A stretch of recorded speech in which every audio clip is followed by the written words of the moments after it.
ಜಪಾನಿನ ಒಕಿನಾವಾ ಅನ್ನುವ ಒಂದು ದ್ವೀಪ ಪ್ರದೇಶದಲ್ಲಿ ಓಗಿಮಿ ಅನ್ನುವ ಒಂದು ಸಣ್ಣ ಹಳ್ಳಿ ಇದೆ. ಆ ಹಳ್ಳಿಯ ವಿಶೇಷತೆ ಏನು ಅಂತಂದರೆ, ಅಲ್ಲಿರುವ 200 ಜನರಲ್ಲಿ ಒಬ್ಬರು 100 ವರ್ಷ ದಾಟಿದವರು. ಅಂದರೆ ಪ್ರತಿ 200 ಜನಕ್ಕೆ ಒಬ್ಬರು ಶತಾಯುಷಿಗಳು. ಒಕಿನಾವಾದಲ್ಲಿ 100 ವರ್ಷಗಳ ಕಾಲ ಬದುಕುವುದೊಂದೇ ಅಲ್ಲ, 80 ಅಥವಾ 100ರ ಹಣ್ಣು ವಯಸ್ಸಿನಲ್ಲೂ ಯುವಕರಂಥ ಶಕ್ತಿಯನ್ನು ಲವಲವಿಕೆಯನ್ನು ಇಟ್ಟುಕೊಂಡು ತಮ್ಮ ದಿನನಿತ್ಯದ ಕೆಲಸವನ್ನು ತಾವೇ ಮಾಡಿಕೊಳ್ಳುತ್ತಾ ಖುಷಿ ಖುಷಿಯಾಗಿ ದೇವರ ಕೊಟ್ಟ ಅಥವಾ ಈ ನಿಸರ್ಗ ಕೊಟ್ಟ ಬದುಕನ್ನು ಬದುಕುತ್ತಿದ್ದಾರೆ.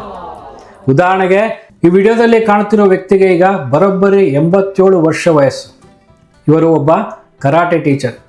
ಇಂದಿಗೂ ಇವರ ಮುಂದೆ 20 ವರ್ಷದ ಯುವಕರು ಬಂದು ನಿಂತರೂ ಕೂಡ ಅವರನ್ನು ಹೊಡೆದು ಉರುಳಿಸಬಲ್ಲ ಶಕ್ತಿ ಇವರಿಗಿದೆ.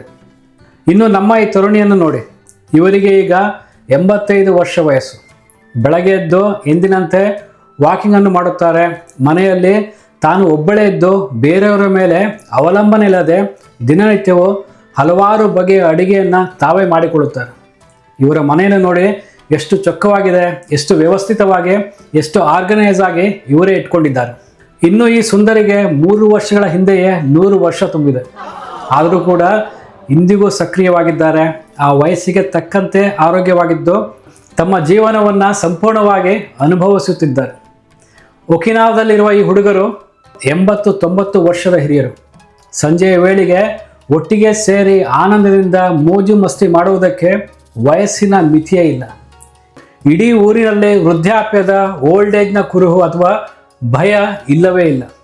ಹಾಗಾದಲ್ಲಿ 90-100 ವರ್ಷಗಳ ದಾಟಿದರೂ ಸ್ವಾವಲಂಬಿಗಳಾಗಿ ಲವಲವಿಕೆಯಿಂದ ದೊಡ್ಡ ದೊಡ್ಡ ಕಾಯಿಲೆಗಳಿಲ್ಲದೆ ಬದುಕಲು ಹೇಗೆ ಸಾಧ್ಯ?